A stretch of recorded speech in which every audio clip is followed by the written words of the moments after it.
This podcast is sponsored by nobody. Hey dudes, welcome to Splat from the Past, the only 80s themed horror sci-fi show where things can get totally radical. Now today I will be welcoming back the multi-talented, the hilarious, the gorgeous Susan Silo. And last time she was on was right when the pandemic had just started. And now she's coming back on, and she is going to promote her appearance at the Hollywood show this weekend. And we're going to catch up and talk about more TV guest star roles she did back in the 60s that we didn't get to talk about last time. You know, we'll talk about Route 66 and McHale's Navy and the Man From U.N.C.L.E and My Three Sons in these various projects. And I loved talking to her the first time, and it's going to be great to talk to her again the second time. She is just a wonderful, wonderful person. You can meet her this weekend, January 9th and 10th at the Hollywood show in Burbank. It's a Batman 60th reunion. She will be there with such Batman guest star alumni like Julie Newmar and Linda Gay Scott, who I finally hope to interview soon, Charlie Paturni and Nancy Kovac. We're not related. Also, non-Batman past guests of mine like Dee Wallace and Jackie Joseph and Mark Ralston and Jeanette Goldstein, Stephanie Kramer, etc., etc. We were originally going to do this at Christmas time, and then she had a scheduling conflict, which kind of bummed me out because I wanted to talk about Christmas Comes to PacLand. We could still talk about it, but I'm so excited to have her back on. Like I said, she's a great person, and it's going to be another great talk. So yeah, here is my new interview with Susan Silo.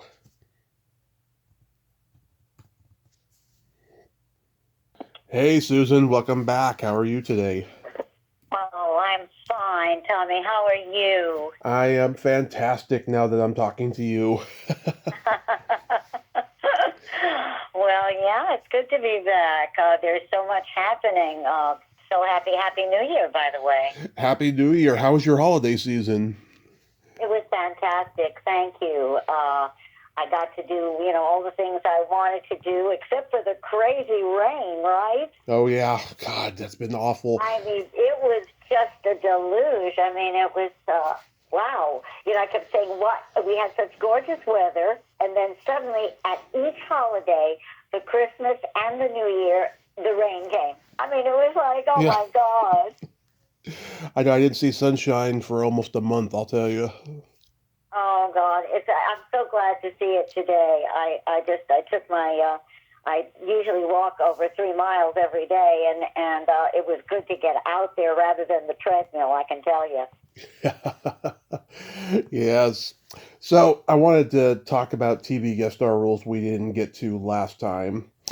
I saw the episode of Route 66 you did. It was on YouTube. What stands out about that? Well, George Maharis was a lot. Marty was too, Marty Milner. But George and I had a particular, if you saw the episode, very emotional scene where it was very physical. Yes. And George was a strong guy.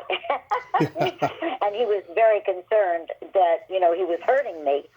And it was just an exciting experience. It was such a big hit at the time that we were filming. A huge success, and rightfully so, because I thought that the premise was very, very fun. Going along Route 66 and having the different stories with those two guys, who were, I thought, very well matched. And then I had the chance to work with Marty Sheehan, for God's sakes. Yeah, he had like a mushroom haircut in this episode. Oh, for God's sakes. And Jimmy Kahn, who was doing a show on Broadway, and I was the kid, I was I really was a teenager. Right. And Milt Kamen was a friend of my dad's who played the social worker.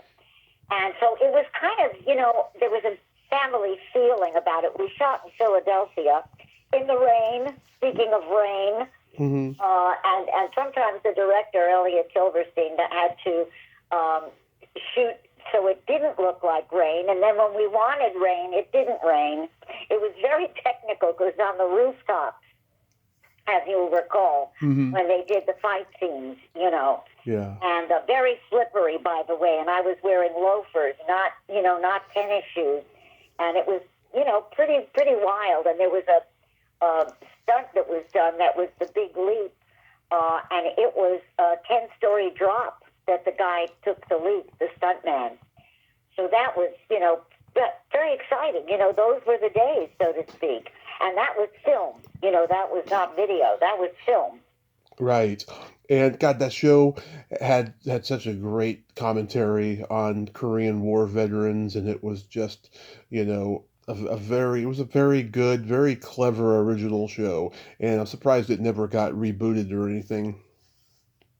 Yeah, I am too. A lot of things that I do love got rebooted, thank God, including, Batman, yay. Yeah. By the way, I'm doing the Hollywood Autograph Show this weekend, and there's a Right. Batman reunion, which is kind of cool because I've done a bunch of Batventions. That was before COVID, though. Oh, yes. Yeah, because darn COVID, I just couldn't, obviously we couldn't do shows. And then after, it was a long time for me to feel comfortable again. I was really concerned. And my husband was with me at the time, and he was having issues, and I thought, I better not take a chance. But Mark Evanier, that wonderful writer, director, producer, Right. called me and heard that they wanted me for this show, and I was kind of, not really sure. And he said, I really think you ought to do it, Susan. They really want you. So I gave in. He convinced me. So I'm doing it. Oh, that's so wonderful. Yeah, now nobody remembers this series. It only lasted this season, but it had Leslie Nielsen. It was called The New Breed. Yeah, that was Leslie Nielsen, and who is the guy that was my lover or something? I'm trying to remember. Some of these things I have on file, but he was a very good actor that I was playing up against. And Wally Grauman was the director. Remember that? And I'm trying to remember the actor. And what was the name of the series again? I'm trying to see if I can find it. The New Breed. New Breed. I don't know if I can find that. We'll have to get back to it. But I think I was wearing a what do you call it? A lingerie. Very revealing. I mean, some of the shows that I did were ahead of their time. They really were. We didn't even realize it at the time. Sam Benedict was certainly ahead of its time. The show I did, Sam Benedict, where I played a teenager, and Frank Sinatra Jr. was my boyfriend. Right. And a very cute story with Frankie Jr. He said, I'm so excited to meet you. And I thought he was excited to meet me because I was such a good actress. And he said, no. I said, your song, Dear Diary, was such a hit, and I loved you. And it was, and he loved me for my 13-year-old song, Dear Diary, that I did. Yeah. Oh, I mean, cute. it's amazing.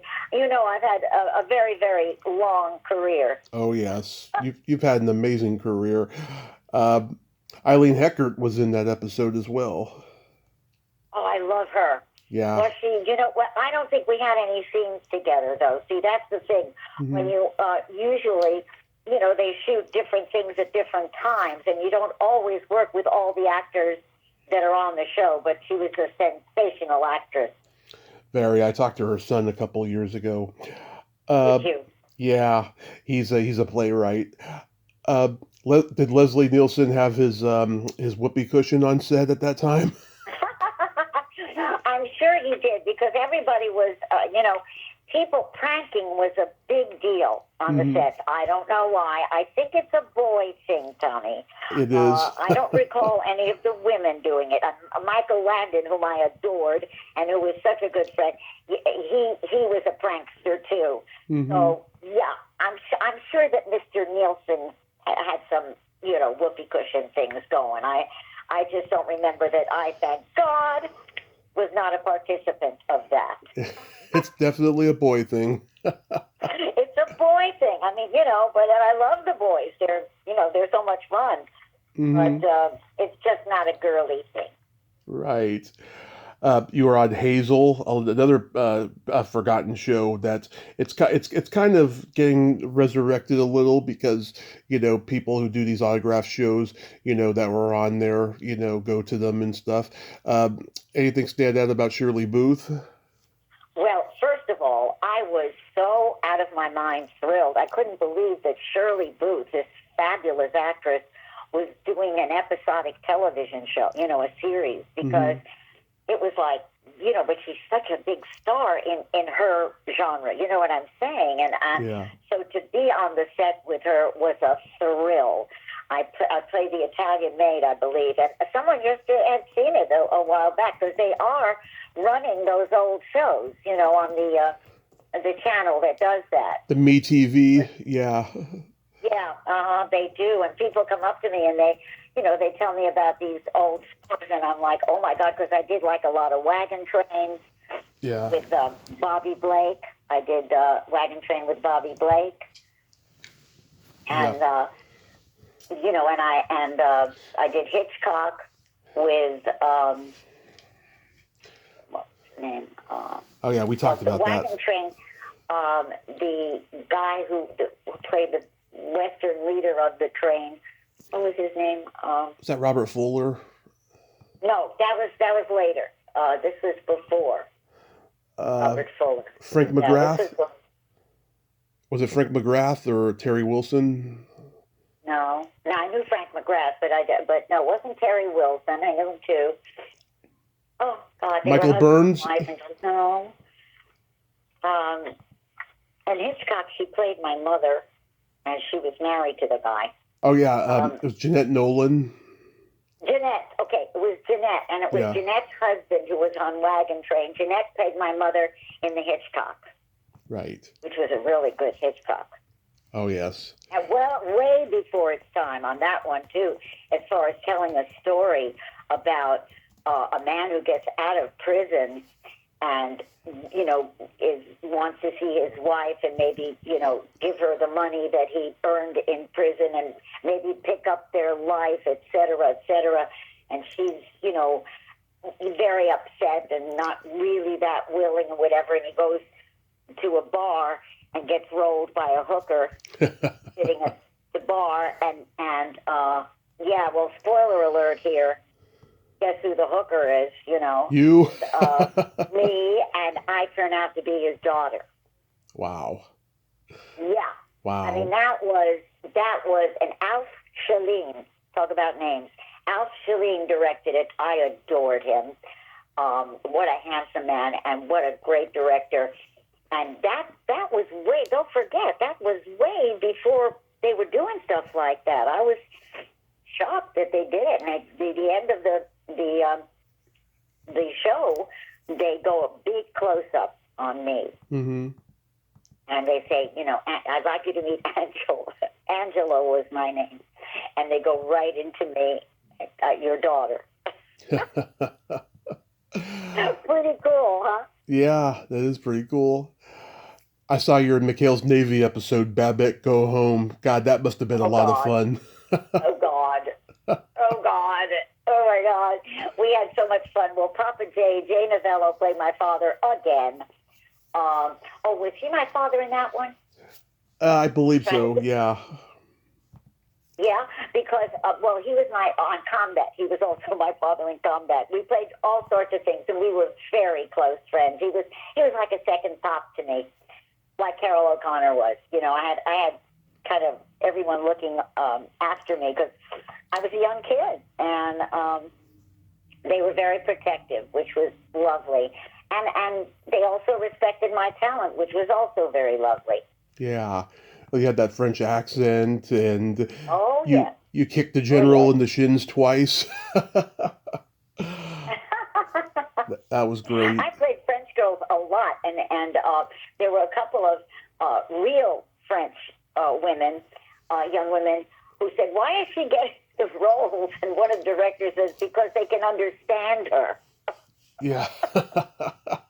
She does the accent, but you speak that way, and they can't understand a word you're saying." Oh God! It had nothing to do with challenges. They wanted to hear what you had to say. But yeah, I did a lot. On Love Boat, I didn't actually play on Love Boat. I put it on, Hmm. as a French girl. Barbie Benton and myself were pretending to be French. Yeah. But on Combat, I was French, and Babette, I was French. I was not playing. And then on Ensign O'Toole, I was French. I remember saying, "Thank you for the chewing gum. Thank you for the chewing gum." I I love it. love Dean Jones. And I did the Brothers Grimm with him, where I played Little Red Riding Hood. Oh, I never saw that, but you must have been Oh my God, adorable. look that up. It is so cute. I am so adorable in that. I am actually Little Red Riding Hood. You can't believe it. I mean, you're adorable and everything, but that must have been just heartbreakingly adorable. Even if I say so myself, it was so silly and so fun. And we just had a ball doing it. We really did.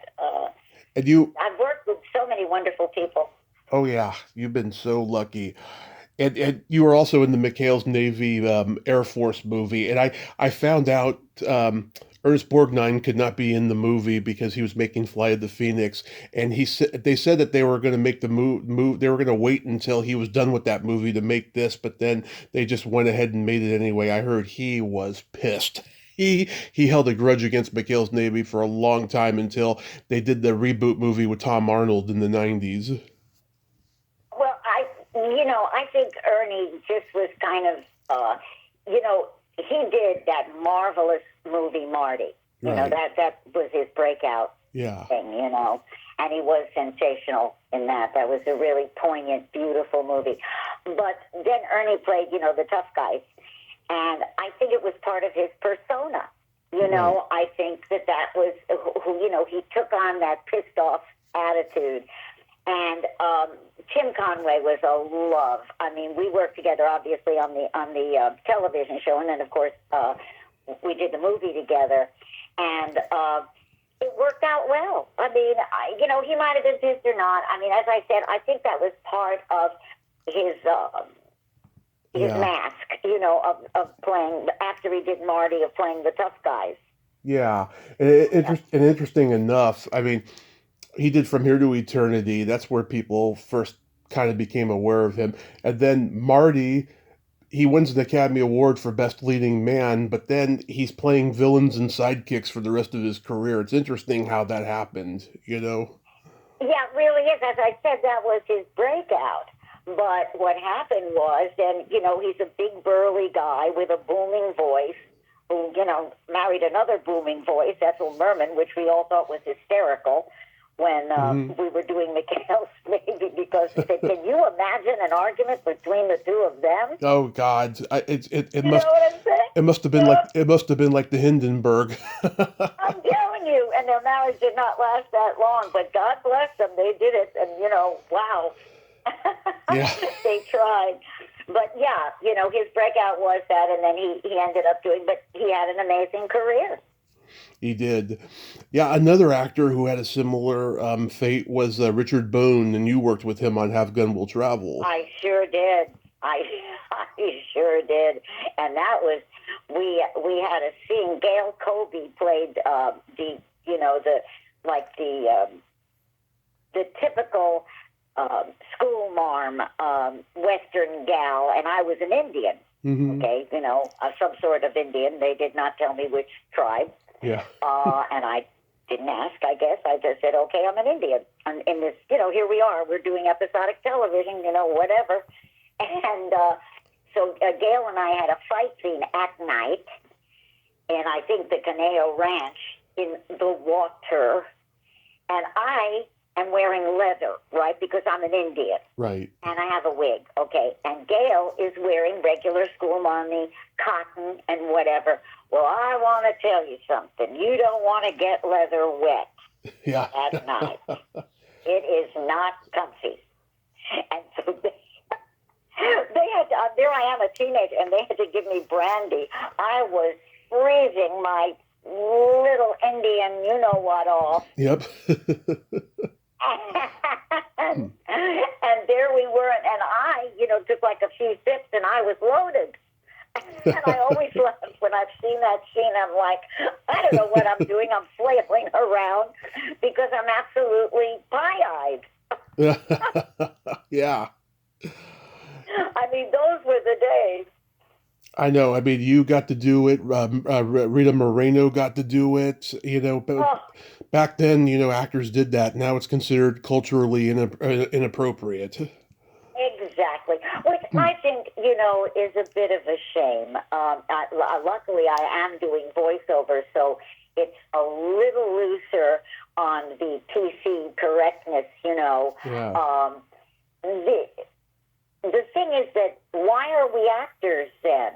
Do you know what I'm saying? Because actors are supposed to know accents and supposed to do all sorts of different roles. And then it would cut out all of us from doing a lot of stuff. And why be an actor of all trades if we can't do different roles, if we only basically play what we are? So Exactly. it's kind of a strange position. You know what I'm saying? Exactly. And God, yeah, I mean everything is in a weird turnaround right now, but hopefully it will turn around. I think, if we follow history, things do right themselves. You know what I'm saying? They go through stages and different periods and passages, and eventually it sets itself straight again. The universe just kind of absorbs the changes and makes the changes. And as I said, I've always been an eternal optimist, and I always feel it's going to be okay. It's going to be okay. Yeah. How was working with Jack Palance on The Greatest Show on Earth? Oh, for God's sake, Jack. He just scared me to death. Mm-hmm. I remember I was walking past a flat, and I came up upon, Jack, and we bumped into each other, and he just scared me. He was a very interesting man. He had an aura about him, and I think he helped create that, kind of like a Yul Brynner thing, the aura of he's always the king. Oh, yeah. And the same thing with Jack Palance. He's always like kind of a little scary. Yeah.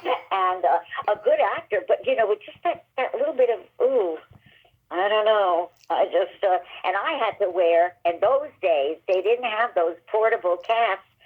I had a cast on one leg because I broke my leg in that, I remember. Oh, wow. And, I had to be plastered into it every day, for God's sakes.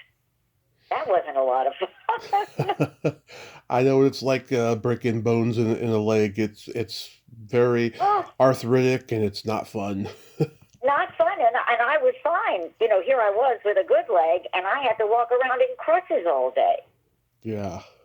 God. Which was, but there you are. We're actors. We go and we do our thing. Yeah, Jack was such a force of nature. Remember, he won the Oscar, and he did one-armed push-ups during his speech. Yes, I'll never forget. And I said, that is so Jack. I mean, he lived up to his aura. He created something, and he never let it go. As I said, kind of like Yul Brynner.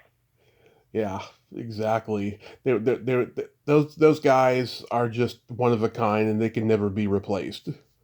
No, you're absolutely right, and it's genius what they made their living on, because it was kind of like what they created, this image, and people just bought it. Exactly. And they loved it. They bought it. They absolutely bought it, and I use that word aura. people are not the same in that way in this generation, and the generation even before. That kind of star quality, that that je ne sais quoi, that it's not the same. It's just the business has completely changed, and of course the business, if we're going to be current, has really changed since COVID. We don't get to work. Me doing, all the voiceover work that I do, and we used to have a cast that used to be together. We're not. And we used to go to our agents' offices and schmooze. We're not. Yeah. We're, everything is remote. And, there's, of course, a good side to it. But the downside is kind of sad, because I miss what we had with camaraderie and a wonderful intimacy and a family feeling of we actors, together. And we actors, writers, directors together, all of us being allowed to be in the same room. Yeah, I mean, there's a few filmmakers that have been around 40, 50 years. They're still doing in-person stuff, and schmoozing and all of that. But it's very rare now. So, like, Well, Jim Jarmusch has a new movie out that looks like it's kind of like that. Some independent movies do that, but the bigger movies it's not the same. Exactly. It's just not. It's not. And the audition process, of course, is not the same. And I am now working, this is entre nous, but I signed an NDA, so I can't even tell you all of it, but I am doing a new series for Netflix. Nice. I'm so happy. Yes, isn't that sweet? Yeah. I'm telling you, that's real sweet. And I'm having a ball. I did some of it. I recorded some of it before the new year, and we're going to pick up soon. And when it's released, you'll hear about it. Absolutely. We'll talk about it then. Very exciting. Very exciting. I'm so thrilled to do that. My agents are thrilled, too, I can tell you. The Man From U.N.C.L.E. Oh, yeah, Bobby Vaughn. And David McCallum. Ian McCallum. Lovely. Well, I knew Bobby socially. I was dating one of his friends, and even though he was way older, I was kind of like an old soul, but I was way young again, and so I was Italian in that one, I believe, and so there's a place, one of the scenes where I'm in a chair tied up or something, and Bobby is supposed to kiss me. He says to the director, I can't do it. He says, she's just like a little sister to me. I think it's just, and she's dating my friend, and I just feel so stupid doing this. And I don't remember how we solved it, but I was laughing. I was saying, come on, you're an actor. It's all right. We can do this. I had so much fun with them. I really, really did. That was MGM, my studio that I was signed with when I did Harry's Girl. Mm-hmm. Yeah, that was a wonderful show with Larry Blyden, of course. And I enjoyed. And my mother, I think at that time, my mother was working at MGM for Franco Zeffirelli. She was his right hand. Franco Zeffirelli, the director, the Italian director. Wow. Yeah, he did Hamlet with Mel Gibson. Yeah. And he was quite a colorful man, and they loved each other. And then my mother ended up being associate producer with Jimmy Kovac at MGM. She did his shows and everything. Yeah, we're a showbiz family. Yeah, I mean, back then there was no internet. There was nothing but camaraderie. Everybody knew each other in Hollywood. It was such a small community. Oh, it was fabulous. And what was his name? Hollywood. Jimmy Hollywood. Mm-hmm. The guard at the gate of MGM was named Hollywood. Can you believe that? Yeah. Honest to God. And one time I had gotten a new little dog, a little poodle, and was I doing Man from U.N.C.L.E. or was I doing Sandin? I can't remember which. I think it was Man from U.N.C.L.E. Okay. And I got permission to bring little poodle with me, and Jimmy Hollywood went, "Oh my God, you got your little doggy with you." Yeah. I went, "Yeah." I said, "He's allowed now. He's allowed to come." His name was Kilo. And I had no idea of the other. He was Kilo du Miel, which in French means a pound and a half or 2 pounds and a half of honey. Oh my God, that's hilarious. In French. But you know what Kilo would everybody else thinks, and I had no idea. I was just a youngster, and I thought, oh, it's such a cute name. Oh God, that's hilarious. Isn't that cute? Yeah. Except that I really called him Kilo du Miel. Do you know what that means? No, I don't. 2.5 pounds of dog poop. Oh, that's hilarious. I love it. I love it. Oh, God.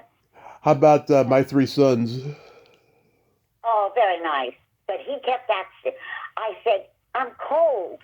And they said, "Well, he doesn't allow the heat." He turned on Fred McMurray. Because he was producing the show and he was watching the pennies. Oh. And I said, "But I'm cold."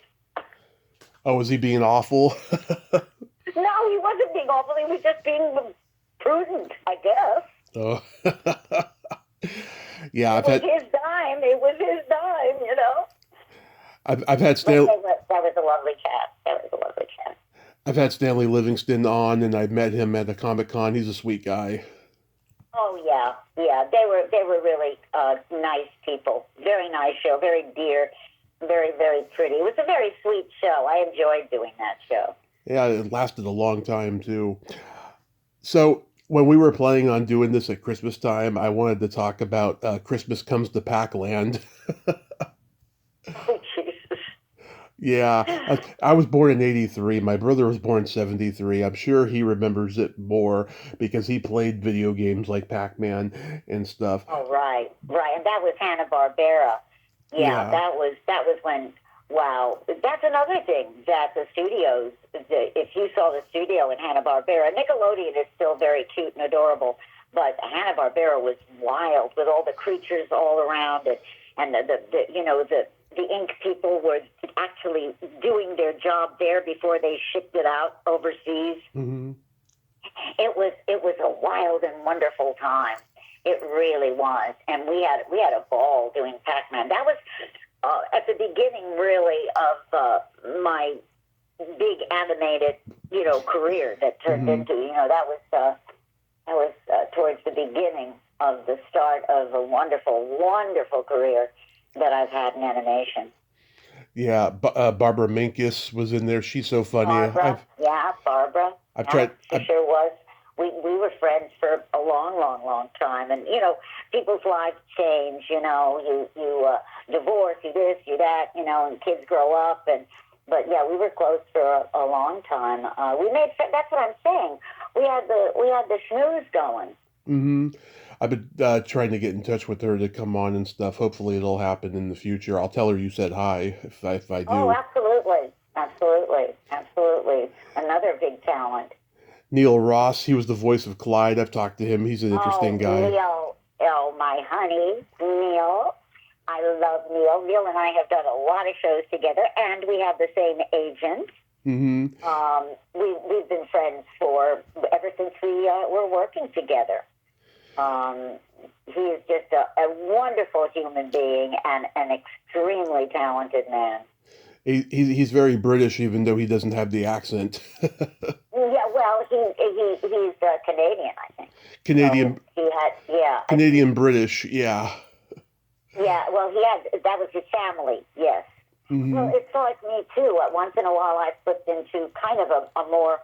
Well, I come from New York, but I don't have a New York accent. But my father was educated by the Brits, so he had more of a British accent. Yeah, well, you could pass as New York. You could pass as a lot of things because that's how multi-talented you are. Well, thank you. Thank you very much. Of course. Last time you were on, we talked about kid video, and I bring up this show on the podcast all the time. I do these nerd out episodes where me and my favorite past guests we talk about film, television, and music that we grew up on. And if I talk to somebody in my age bracket, I always bring up kid video, and sadly, they don't remember this show. And I told you last time they should redo this show because it was so good. Well, it was very unusual, don't you think? It was Yeah. very innovative. I thought it was very innovative. I think that Mark Evanier directed some of those. Mm-hmm. He did. I'm pretty sure he did. Yeah, because I love. That's another thing. If you work with Mark, we were just talking about it, Mark and myself. He said a wonderful thing, and he said it before, but he reiterated it this past conversation we had a couple weeks ago. That when he hires actors or when he casts actors, he is so secure with what they do. He is so respectful of what they do that when you come in, he doesn't even rehearse you. He just goes right into recording and lets you do your thing. And if he has, a direction, whatever to give you, fine. But it's like he just lets you be and trusts your talent, which makes the actor feel so appreciated and secure, saying, well, there's nothing I can do except good for him, and you want to. Yeah. Yeah, we'd walk into Garfield and man, we'd just get into it and we just go right into the show. It was amazing. It was amazing. And he did the same with Kid Video. He knew his people. Yeah. And I've talked to Robbie Rist and Bob Towers since we talked. Yeah. And I've brought it up to them as well. And yeah, I just love the show. And fortunately there's some episodes on YouTube, but I don't know, there needs to be a Blu-ray or something. I mean, it was just. Well, I think the original people are gone from the business too. Oh, that's sad. Yeah, I think they are. I don't think they lasted. I think it was their one-hit wonder. I think that's why they didn't stay, for the long haul to do something else, and you know what I mean, to continue. Can you They did it, and then they pulled out. Mm-hmm. Can you believe it's been 60 years since Batman? Oh, please. Oh my God! And we had no idea. We had no idea what we were doing. We knew it was camp. That's what they called camp then. Yeah. And we knew it was crazy. And we thought, okay, we'll just be silly. Because Frank Gorsh and I played the Riddler's girlfriend, Mousey. Frank and I were buddies. We were, friends outside of work. Mm-hmm. And we also did Empire together, where I played his little mousy wife. Not Mousy, the one in Batman, but this little quiet little country girl. He was Red Adair, the oil fire fighter in Empire. Right. Yeah, and with Ryan O'Neal and all those people, and Richard Egan and Terry Moore, who was also a Batman, and I revisited at one of the Batventions. Terry and I got to gossip about Empire when I was a little teenager. So anyway, it's hard to believe, but it was an amazing, talk about breakout show. What a hit that was, but we never thought that it would be a cult hit. We never thought it would go further than that. We thought it was like, wow, a wonder, one-hit wonder, and on to the next thing. And it sure has lasted. Look at how it just turned into. I got to interview Bert not long after you in 2020, and I just could not believe how he sounds exactly the same as he did when he was 20. Well, I like to think that most of us voice people, because I'm a singer too, keep our voices pretty well oiled. They're young voices. Yeah. Mm-hmm.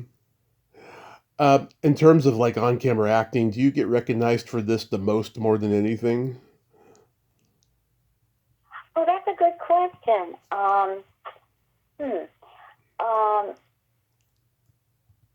I think it's kind of a toss-up, to tell you the truth. Sometimes you just don't know which one to love me more for. You know what I'm saying? They don't know which to bring up first. Should they bring up the on-camera, or should they, say something about my voiceover? It's kind of a toss-up, which is kind of nice. Out of nowhere, people will, recognize me, and I feel really thrilled that they do. A lot of times they'll say, "We heard your voice, and then we saw it was you." Yeah. So maybe that's, you know what I'm saying? They'll go, "Oh, that's Susan Holloway. Oh, yeah, there she is." You know what I'm saying? Yeah. I always thought that Mousey and Batman were going to kiss at the end there. Everyone, you are so funny. Everyone says that. And you know what he said? He wanted to. Of course, you're adorable. Oh, thank you. I didn't mean that, but yes. Yeah, I was, yeah, it still feels pretty good, I have to tell you. And those guys, they treated me beautifully, I have to say. I love my fellow actors, and they're darling. I married one, and then I decided to marry someone in the beauty business, which was kind of like show business. Yeah, Reginald Denny is in the episode. He played Commodore Schmidlack in the 1966 Batman movie that was out, I think, just after this episode and everything. What was he like? Well, I didn't have much to do with him. Remember I said before, if we're not actually in the same scenes or the same portions of scenes, we don't really get a chance to schmooze. And also, I was a young girl, and he was an older man, and, what do we have except for acting, really, in common? So that wouldn't be someone that I would know. I would talk to the stunt guys a lot, because they were also very protective, and I was protective of them, too, because if you recall, in part of the episodes that I was doing, they got wrapped up in this gauzy, spiderwebby stuff that they had to stay in during like lunchtime and everything, and they couldn't get out of it because they'd have to rewind them into that stuff, and they couldn't do it because it was so fragile. And what was his name? Rogers. He lived up near me in Nichols Canyon. A darling man, an actor and a stuntman, and I felt really bad about them being wrapped up, so I brought them lunch. Yeah. Do you remember if you happened to see the Lost in Space cast like next door at Fox when you were making this? No, we did. I didn't go to another set. No, because we were shooting in the basement most of the time of the building. Yeah, we were in the labyrinth of Fox, whatever that was. It wasn't that pleasant, I can tell you. Once in a while, we were let out of the hole that we were in, but no, it was no, we didn't. We really weren't able, actually, physically able. No one would have the time. You had to stay pretty close to the set that we were designated in. The only time I was out, I think, was when I did when I was captured, but also when I did I play that. I'm dressed as a little girl, and I'm out there at the mailbox. Mm-hmm. Yes. Yes, that. That kind of was like my costume on, Little Red Riding Hood. Kind of cute like that, but really cute. You know what I'm saying? This was cute, but the other was like really Little Red Riding Hood. And Tom Grise directed that episode. He did so much great stuff. He did the Helter Skelter movie in the 70s. He did Will Penny with Charlton Heston. He was a good director. I think he also directed My Combat. Probably. I think he did, yeah, because I loved him. He was great. He was so much fun. He got into an argument with the actor on Combat. Oh, that was a scary night. Oh, wow. We were shooting on the lot. We were shooting on the lot, and something about the actor wanted to do something, director didn't, Tom didn't, and And it was kind of a big fight. And Jay Novello, who was playing my dad and everything, was going, all right, let's not go out there. Let's not say anything. Let's not get involved. Oh, yeah. Tempers could fly at times. You know, don't forget, you're talking about art and emotion, you know, and all of that. You're talking actors and directors, very passionate people. I love us. Yeah. We can be a pain once in a while, but I do love us. Of course. Yeah, this weekend, January 9th and 10th, you guys have a great lineup as far as Batman guest stars go. You got Julie Newmar, Linda Gay Scott, who I hope to interview. We were supposed to make it happen a few years ago. Charlie Pacerni, Sharon Winters, Nancy Kovac. We're not related, by the way. And God, I wish I could be there. I went to my first Hollywood show last June for my birthday, and it was a blast. And I got to meet, like, you know, a lot of my guests. Like, I got to meet Billy Gray from Father Knows Best and the Oh, my Waltons, gosh. and so many different people. Do you know Barbara Luna well? Well, I did in the day. Barbara and I, of course, are in contact because she's got to, you know, we've got to coordinate for the show. So, but I haven't known her well through the years. You know, I knew her in the day, as I said, when we were young. Yeah. Oh, this is funny. So she was one of the first women in the history of television to get away with showing her belly button on TV on Star Trek. Her and Nichelle Nichols both, you know, and she's very modest about it because, you know, because of the I Dream of Jeannie controversy with Barbara Eden, you know, but Yes, I I don't. remember because I had to also wear a bikini, and I was not allowed to show my navel on the Law and Mr. Jones. Right. And so, like, I don't count Barbara Eden because, you know, some reporter who wasn't supposed to be on set took a picture of her in the costume and then plastered it all over the news, and it angered people even before the pilot was even finished, you know. But I count Barbara Luna and Nichelle Nichols as the ones who got away with it on television first and foremost, you know, thanks to Gene Roddenberry. So during our selfie, you know, she likes it when guys get behind her and put their hands around her waist, right? She planted my index finger right on her belly button, and you can see the smiles on both of our faces in the picture. It says everything. Oh, how fun! That is great fun.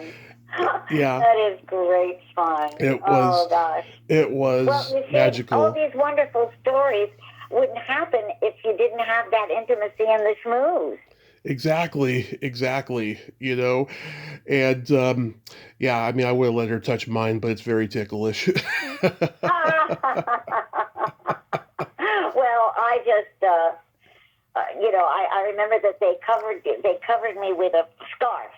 You know, Right. they had that when I took pictures. I have pictures of me in the bikini, Hmm. and they placed a scarf. Yeah, they placed a scarf there. Are you an innie or an outie? I guess I'm an innie. Yep, same here. Mine is very deep. I call it the bottomless pit. Oh, oh, that's so funny. So to wrap this up, did you ever get around to start writing your memoir? Oh, ticklish subject. Not yet. You and 900,000 other people. I really should. I know. It's just that there's been so much going on, and quite honestly, I'm thrilled that I'm working and doing what I can. That I start it and then I stop, and maybe this year I'll finally be able to plant myself down and, you know, do that. I need someone, I think, probably to listen to me speak. I tell stories much better than I think I put them down on paper. I'm a pretty good communicator on paper, but writing about myself is much harder. Talking is easier for me. So Hmm. I think I'm probably going to get someone who can, you know, transcribe. That would be, I think, the way for me to do it. And it's been suggested that because of my kind of gift of gab, that would be probably the best thing to do. So thank you for asking, and I'll let you know if I'm if I'm really going to do it. Of course, God, that would be just amazing, you know. And I still remember you told me the title of what you would call it last time. I'm trying to remember. I'm paraphrasing it. The subtle odds of not giving up. Gee, I don't remember that one because I had so many titles that I think there was another one, the Mousey Speaks or the Mouse That Roars. Oh, that would be great. I mean, to put some Batman spin on it. I mean, that would be That's what I fantastic. thought because I think the fans would pick up on that. I agree. Yeah, I think that's a great idea. I started writing my memoir about, I don't know, towards the end of 2020 into spring of 21, and it got to a point where I was writing it every weekend, but then I started putting stuff down that I had never even told my own friends or anybody about, and I started crying. So now Oh, I feel like I'm ready to revisit it because I feel like I'm a little bit more mature now and I can handle it a little bit better. well, yeah, good for you. Well, I encourage you to do that. Maybe that'll encourage me if you do it. So, yeah, go ahead and do that. I think that's wonderful. Yeah, I think that's terrific. I mean, you got all these great stories too, and just I think a book would be fantastic, and everyone's doing it these days. That's what I've learned in the podcast I world. know, I know. I just, I get so involved in doing so many different things that, sometimes, as I said, it's hard to plant me to sit down and, do it. But as I said, I think that the best way for me is not to look at the blank page, but to just ramble on and have someone, transcribe, to record and transcribe, because I think that's my best venue. I really do. I think I think that's the easiest way for me to do it and the Wonderful. funnest. Susan, I love you. Thank you so much for coming back on today. And I hope you have a blast this weekend. And I hope someday we'll get to meet in person. And until then, I hope you have a happy new year and be safe out there. Tommy, thank you very much. It's been a pleasure speaking with you again. And do take care. Happy, healthy New Year. Happy, healthy new year. Bye bye. Bye-bye. Well, there you have it. Susan Silo. Ain't she a sweetheart? Oh my God. I just love talking to her. I just love her energy and her positivity. It has not changed in 6 years since the last time we talked. I just absolutely adore her. And that was a fabulous talk again. Go see her this weekend, January 9th and 10th at the Hollywood Show. It was fabulous, and it will be fabulous.